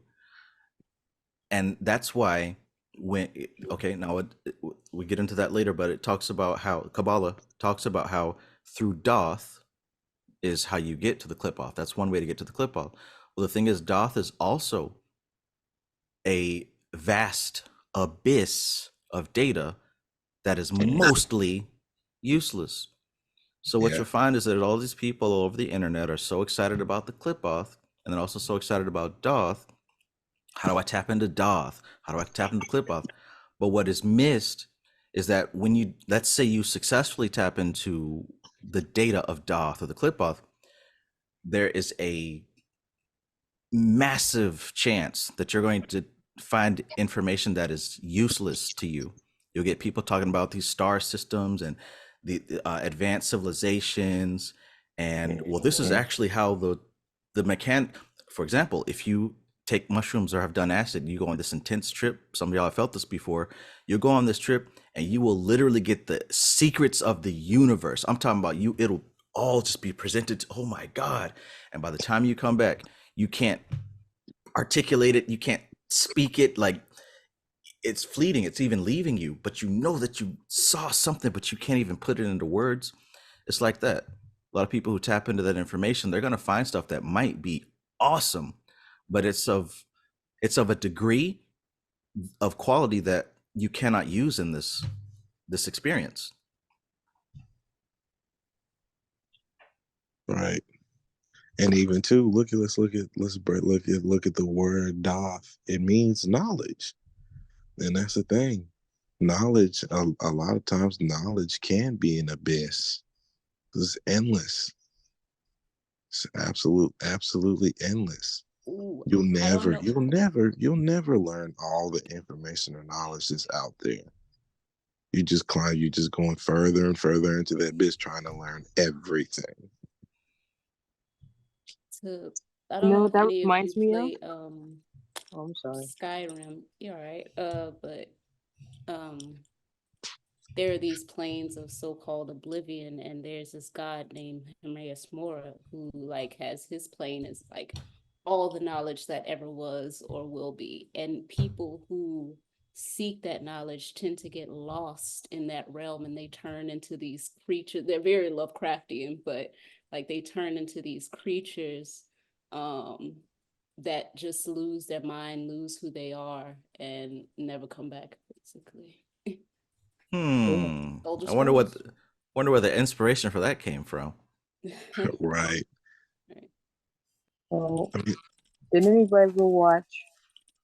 I think it was the first. Yeah, it was the Airbender when they have the owl and he has the library, and just before Toph is trying to save the library from going further deep down in there. I think they're trying to save Appa, and she can't save Appa. She can't say. She has to make a choice between the library and Appa. They lose both. But at the same time, there's a guy with them, and you find that I think you find that same guy when they go back later on. He's sitting in the library with a book in his hand because he wanted to be in a library and he's just dead. Just a skeleton sitting there because he wanted the knowledge. He was never going to be able to leave. Does anybody remember that? Right? He got it. He got the knowledge. He got access to it, didn't he? Right, he got access to it, but like you said, there's nothing that he could do with the knowledge. He's just there soaking it up. He didn't leave. No, he couldn't leave. What the hell? Yeah. How was he gonna leave? He was stuck in there, and he was happy to be stuck in there. Yeah, he said I wasn't leaving. They told him to come with them. He said no. He said I was gonna be here. And he's still there, right? Right. He became his final resting place. Is that so bad? Like, so think about this. You're given I haven't seen the show, so I don't know what y'all talking about. But imagine if you're given the opportunity. Yeah, but I've never seen it. You're given this opportunity to get the answers that you're looking for, but there ain't nobody to share it with. It's just you. Would that be such a bad thing?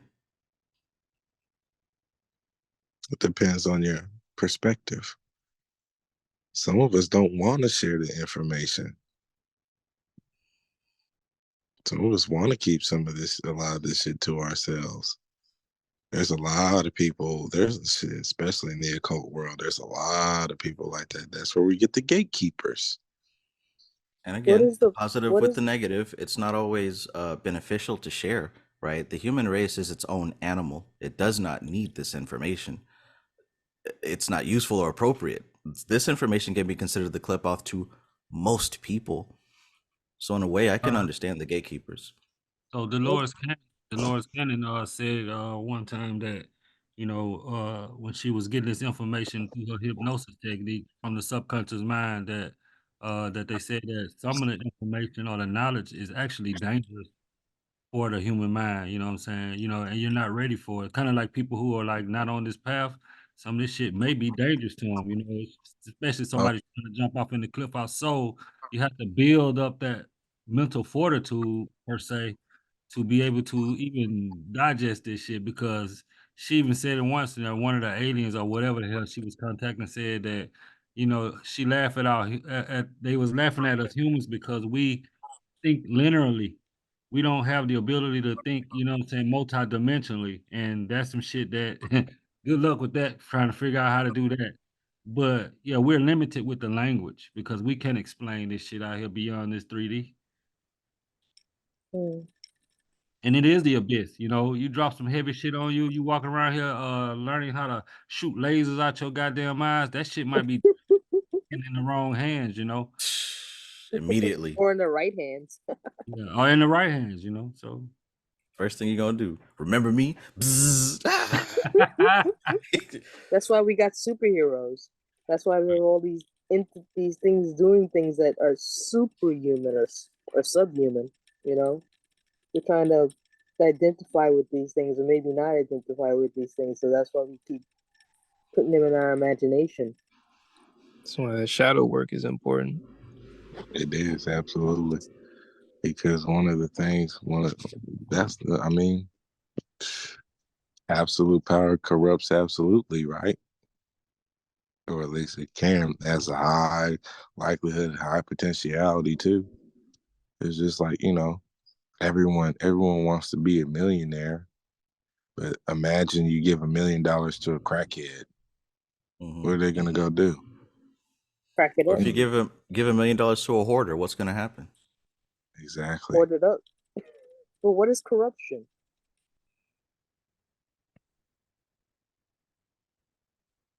Corruption is believing that you are a human being, is believing that consciousness is matter. That's what corruption is. As long as you believe that you are matter, you're going to do things to satisfy the imbalance, the constant imbalance of matter. One of the defining factors of matter is what? It's always changing. So if you now have the ultimate power to satisfy the whims of something that's constantly in motion, you're under the illusion that you're going to be able to stop the motion or balance it in some way. And what's that motion look like? You might be somebody who never felt loved. You might be someone who has an eating disorder. You might be somebody with any number of human flaws. More power only means those flaws will have more space to expand. Okay, question. Does this have something to do with that famous word I always see around a lot of occult circles calling something called entropy? Does it? For you to say that word means that you have an idea of how it's connected. I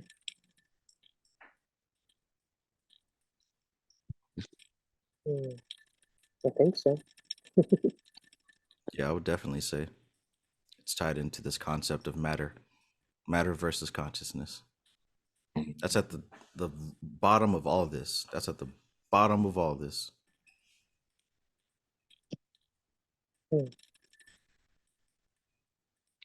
Yeah. And also too, you gotta think and consider too, especially if you haven't done that inner work, that's why one is shadow work is really a prerequisite, I would say, to a lot of these spiritual practices. Is shit. I mean, if you're imbalanced, you just give more power to that imbalance. If you don't have a hold of your personal demons, you give more power to them.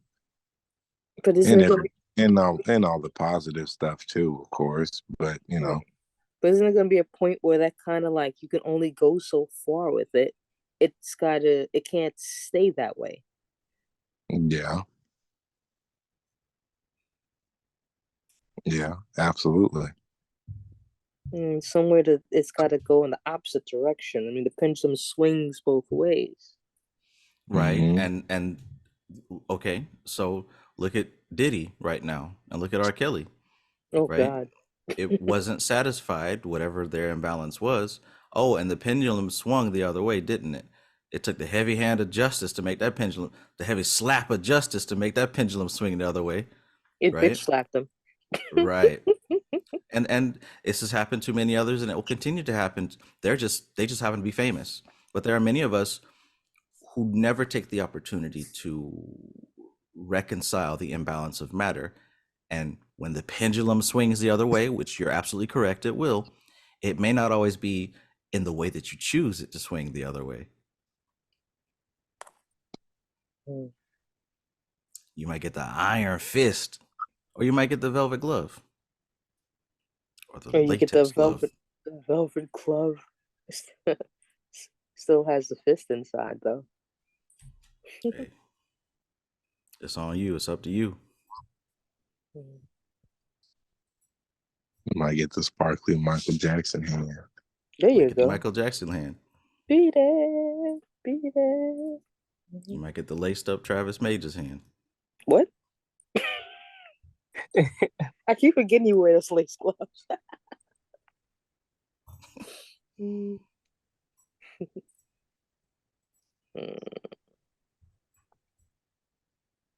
Interesting.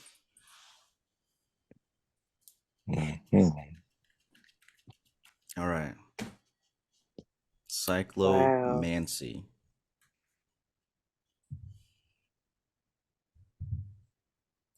La Cyclomancia. Cyclomancy. Every time I just hear the word, I don't know why, but I perceive it as a clock with no hands. I don't know why. I just always felt that way. It's a clock with no hands. Like an eye. Funny enough, that's what cyclomancy means. Cyclo, like a cyclops. You mean like my avatar that I have in Discord? It looks like an eye, but it's not an eye. It's actually a drain. But it had soap in it, and it looked like an eye. And someone took a picture of it. So when you see it small, it looks like an eye. When you see it big, you see it's just soap going down the drain. But for those of you who didn't know, cyclomancy, he says like in the beginning of the book, cyclomancy, cyclops, third eye. I was so excited. I found this. I have this one of many fat books of magic, and it's like a much older book. And I saw it had the word cyclomancy in it. I'm like, whoa! I found something that no one else has ever talked about before. I can't wait to bring this up. So I went to the back and found the page and flipped to it, and it was a section about the different types of divination. Like, oh, sweet, this is awesome. So we got reading tea leaves, and we got this method and tarot and other methods, and then cyclomancy. And the word cyclomancy is actually old, and it's been used, but it was a different type of divination. It's a divination involving circles. It was disappointing, but you'll see the word cyclomancy out there. It has more to do with the actual meaning of the word. I don't know why he chose the name for this, but hey, here we are. But what kind of divination would you do with circles? Because I know when you have a pendulum, they can go into circles. That's interesting. I must know more. Divination with any damn thing, really. I got one with over 200 different divinations. It's a clairvoyance book. I'm not going to name out. That's the one I found it in. Thank you for your discretion. Yeah, I gotta be on the hunt for it. That's this book. Okay. Yeah, that one's on the list, boy. That was on the list. Yeah, I love my divination books. Yeah, you can do divination with anything. You can tear pieces of paper and throw them motherfuckers out and let it pull from your dice. Anything. Dice, playing cards, tea leaves. Bones. You can throw damn bones. Bones, entrails, whether they're animals, I guess, or whatever animals you want. Oh, I saw a skeleton today. What? Yeah, a few days ago I was walking. I found that there was a cat that had been run over. So I do what I usually do. I kneel over it and say a prayer. And then I came back and it was gone. But then I saw today it was actually in the grass, and it was just like a spinal cord and some rib cage and a skull, and like the paws were still there. Like the paws were still flesh and fur, and the tail. Everything else is pure bone. I didn't stop and like break that down as far as what it could mean. I just kind of analyzed it and kind of wish that I could take apart, but I don't have the tools to clean. Oh my goodness. What's up with you with cats and them dying? It's like we had this on YouTube. It's not the first time. A lot of cats in the area that I walk. I guess, I don't know.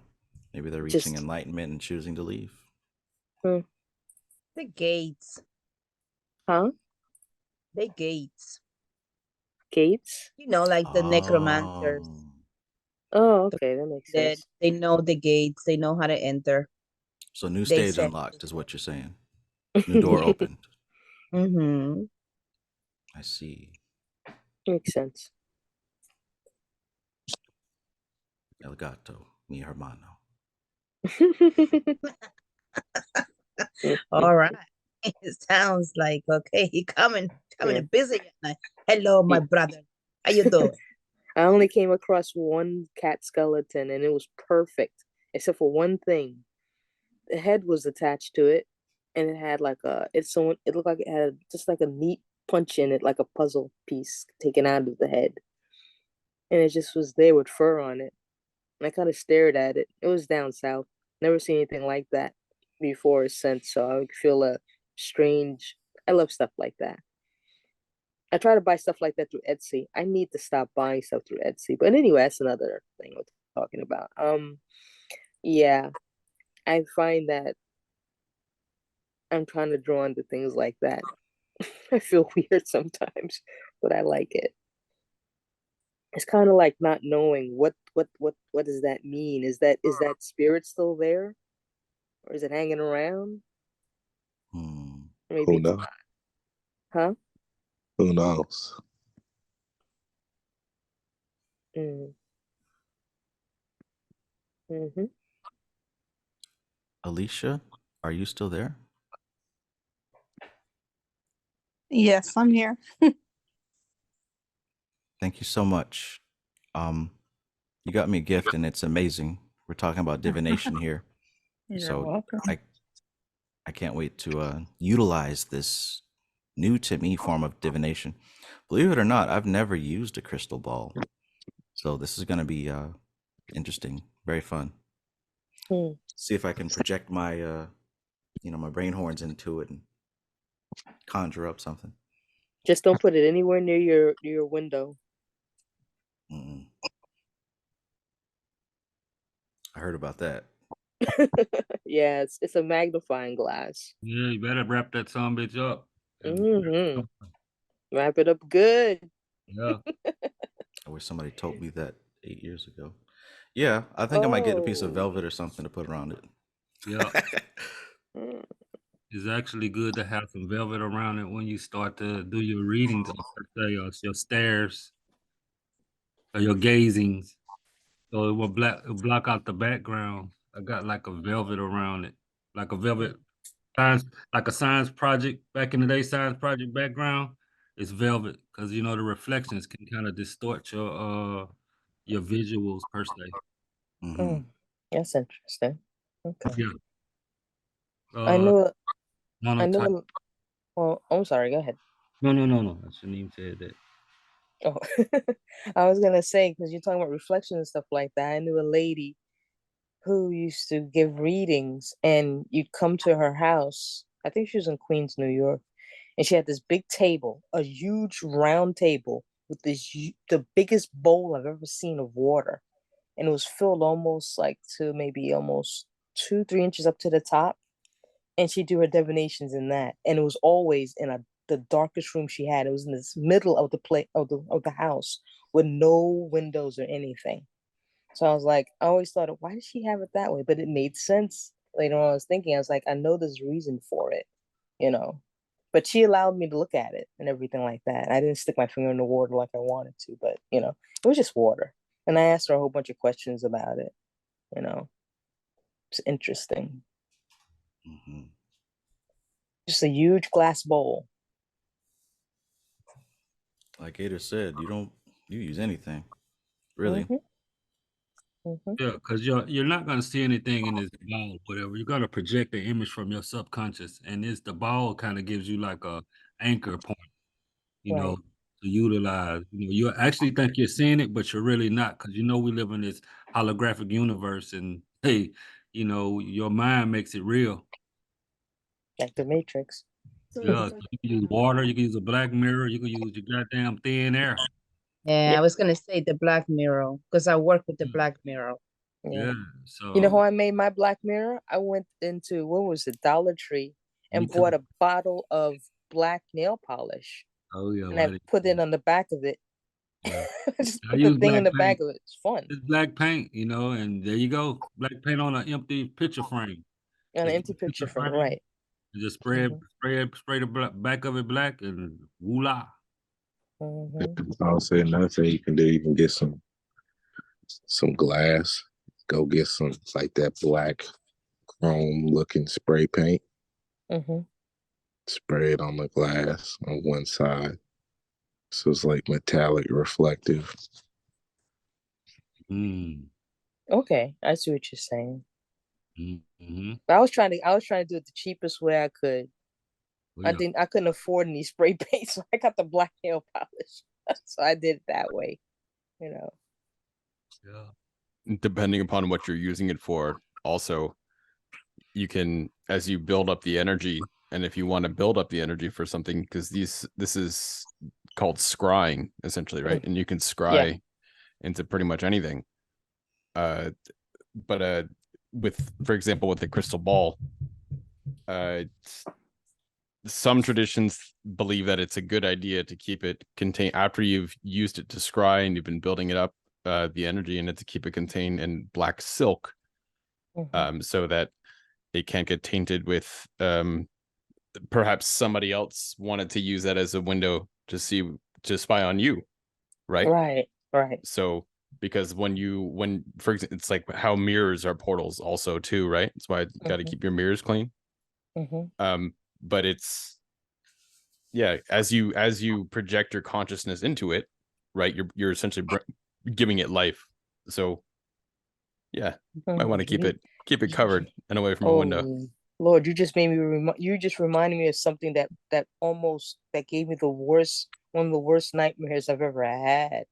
Because I had, in my first apartment, I had in the door to my bedroom, I had two big mirrors facing each other, and they were one was on the left and one was on the right.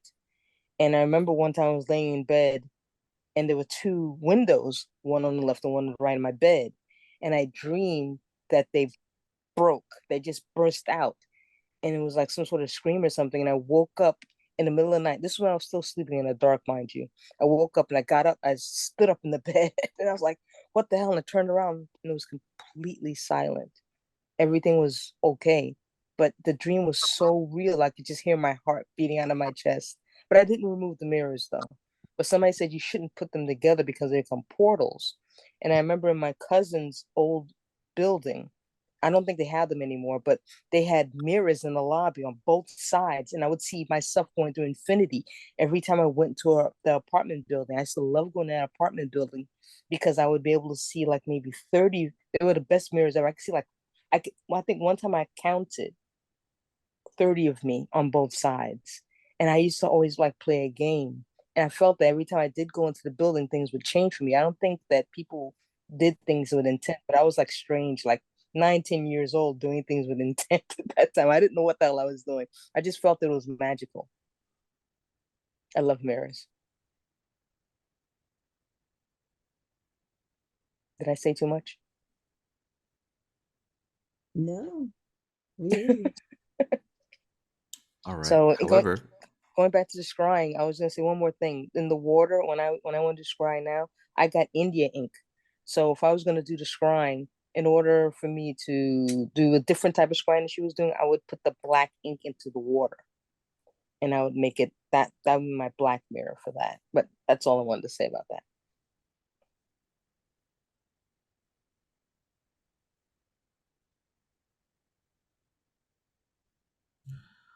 all right. So this session has gone on way longer than I anticipated. As I mentioned, I'm going to slice this video and post the second half on YouTube. The first half, I mean, yeah, let's see, 1, 2, 3, 4, 5, 6. It's got to take 5 hours to download, and then I got to do all this other stuff. So you guys were here, you saw it, you know your homework. Everyone who was not here, I guess they'll just have to wait till I upload it tomorrow-ish.